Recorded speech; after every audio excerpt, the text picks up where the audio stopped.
चलो तो यहाँ पर कैसे प्रैक्टिकल करना है प्रिज्मेटिक कंपास का। सपोज दैट ये कोई प्लॉट बना हुआ है, ठीक है, इस तरीके का प्लॉट कोई बना हुआ है, ऐसा प्लॉट है।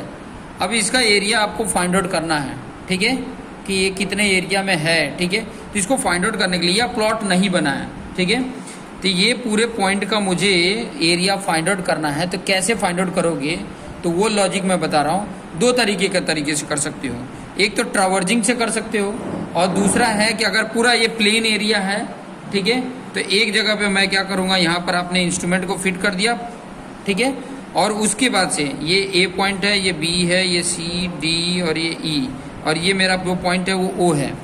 तो यहाँ से आप ए को बाइसेक्ट करो, ठीक है, और उसका जो एंगल आ रहा है प्रिज्मेटिक कंपास का जो एंगल आ रहा है वो नोट डाउन करोगे। वो एंगल कैसे बताएगा, अगर मान लो ये नॉर्थ है तो ये एंगल बताएगा, ठीक है, उसमें नोट डाउन करेंगे तो बता देगा। फिर बी पे बाइसेक्ट करेंगे तो बी का एंगल बता देगा, कितना एंगल है, जो भी एंगल हो, ये तो मैं अपने एग्जाम्पल के तौर पे बता रहा हूँ। सी पे बाइसेक्ट करेंगे, बाइसेक्ट कैसे करना है इसके प्रीवियस वीडियो में मैंने समझाया था, ठीक है, इस तरीके बाइसेक्ट करोगे और इसमें एंगल किस तरीके से नोट डाउन करना है वो भी आपको पता चल जाएगा।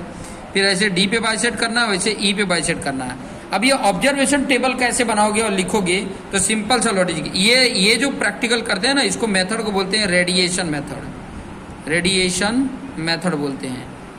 ये मेथड का नाम है रेडिएशन। जब ये ऐसा ग्राउंड प्लेन हो और आपको सारे पॉइंट विजिबल हो और सारे मेजरमेंट आप ले सकते हो, ये भी ले लिया, ये भी मेजरमेंट टेप से ले लिए और इसका एंगल आपने नोट डाउन कर लिया, तो ये प्लॉट आपका बन जाएगा। कहाँ पे, सीट पे बन जाएगा, और उसकी बेस पे ये प्लॉट का आप एरिया फाइंड आउट कर सकते हो, ठीक है। लिखोगे कैसे, इसका ऑब्जर्वेशन टेबल कैसे लिखोगे, तो ऐसे देखो, पहले ओ ए का मैंने लिया, ओ बी का, ओ सी का, ये क्या है, लाइन है, ठीक है, ओ डी एंड ओ ई। फिर बाद में यहाँ पे लिख दोगे बियरिंग, बियरिंग, ये एंगल को बियरिंग बोलते हैं, ठीक है। और ये बियरिंग कैसे लिखोगे, जैसे ओ ए का कुछ एंगल आएगा वहाँ यहाँ लिखोगे, ओ बी का इधर, ओ सी का, ओ डी का और ओ ई का, और इसके साथ साथ लेंथ भी लिख सकते हो, जो लेंथ आपने टेप से मेजरमेंट किया, ओ ए का, ओ बी का, ओ सी का, ओ डी का और ओ ई का, वो आप यहाँ पे लिख लोगे, और इसके बेस पे ये डायग्राम ड्रॉ हो जाएगा। आपको प्रैक्टिकल करते टाइम पे ये डेटा कलेक्ट करना होता है, क्लियर। ये डेटा कलेक्ट कर लिए, ये डेटा की हेल्प से हम वो कैलकुलेशन कर लेते हैं, क्लियर, आइडिया मिल गया। अगर क्या होता है कि कई बार ऐसा प्लॉट होता है ना कि जहाँ पर हम मेजरमेंट नहीं ले पाएंगे, पॉइंट तो दिख रहा है लेकिन मेजरमेंट नहीं ले पाते हैं, तो एक दूसरा मेथड यूज करते हैं जिसका नाम है इंटरसेक्शन मेथड। जैसे मैं यहाँ पे बताऊँ, मान लो ये ए पॉइंट है, ये बी पॉइंट है, ये सी है, ये डी है और ये ई है, ठीक है। मैंने ए पर इंस्ट्रूमेंट को रखा, जिसमें से मैं ये सी का मेजरमेंट और डी का मेजरमेंट नहीं ले पा रहा हूँ, टेप से मैं मेजरमेंट नहीं कर पा रहा हूँ। क्यों नहीं कर पा रहा हूँ, क्योंकि हो सकता है कि यहाँ इनके बीच में ऊपर नीचे लैंड हो, तो टेप से सीधा मेजरमेंट नहीं हो पाएगा। लेकिन ये पॉइंट तो दिख रहा है ना, तो मैं क्या करूँगा, इससे ये वाले का ध्यान से समझना, इससे मैंने क्या किया, इसका बाइसेक्ट किया और इसका एंगल लिख लिया, ए से बी का एंगल जो आया वो लिख लिया और लेंथ जो आया वो लिख लिया। ए से सी का मुझे एंगल तो दिख रहा है लेकिन मेजरमेंट नहीं है, ये नहीं है, ये है, क्लियर। वैसे ए से डी का मैंने बाइसेक्ट तो कर दिया, ये लाइन तो ड्रॉ हो जाएगा एंगल के थ्रू, बट इसका डिस्टेंस नहीं पता है कि कितना लेंथ, कितना दूरी तक ये करना है।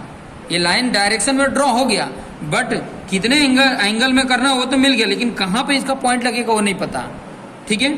इसका हमें पता था, तो ये मेजरमेंट करके फिक्स पॉइंट हो गया, मुझे ये फिक्स पॉइंट मिला, ये फिक्स पॉइंट मिला। अब मैं क्या करूँगा, ये इंस्ट्रूमेंट को उठा के ला के यहाँ पे करूँगा, ठीक है, समझ में, यहाँ पे रखा।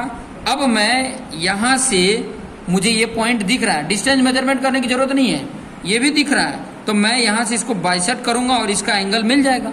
और जब इसके एंगल को मैं ड्रॉ करूँगा तो ये जो लाइन मैंने खींची थी उस पर कहीं कट होगा तो सी पॉइंट मिल जाएगा, ये इंटरसेक्शन मेथड बोलते हैं। और ये जो लाइन मैंने ड्रॉ किया, मुझे डी पॉइंट पता नहीं है लेकिन ये लाइन पता है, एंगल के थ्रू ड्रॉ करेंगे तो यहाँ से जब इसको बाइसेक्ट करोगे तो इसके एंगल कुछ आएगा, और जब इसको ड्रॉ करेंगे ना लाइन, तो कहीं ये दोनों लाइन कटेंगी, वो डी पॉइंट हो जाएगा। और वैसे ये ई पॉइंट तो फिक्स ही है, तो सारे पॉइंट मुझे मिल गया, ऐसे मिला दूंगा तो ये मेरी बाउंड्री बन जाती है, ठीक है। तो इसमें लेंथ और बियरिंग ये दोनों लिखने होते हैं, लेंथ यहाँ पे, बियरिंग यहाँ पर, इस तरीके से लिखने होते हैं, क्लियर। आगे के प्रैक्टिकल्स हम आगे देखते हैं।